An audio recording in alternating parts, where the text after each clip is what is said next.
Hi everyone, welcome back to my channel. My name is Olufemi Adu, and today I want to talk about my leather millinery class starting tomorrow, July the 3rd, 2020. In this class, I'll be teaching you how to incorporate leather in your millinery, meaning I'll be teaching you how to use leather to design your headpieces and to make leather headband. You'll be learning how to make leather leaves, leather flowers, how to block a leather fascinator, and how to design it.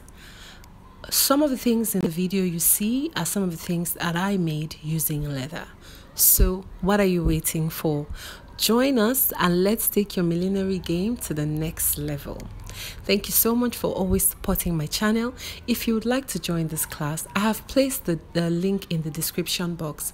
Just click on the link. It's going to take you to the payment page and then you can join us. Classes take place on Telegram. Yes, Telegram.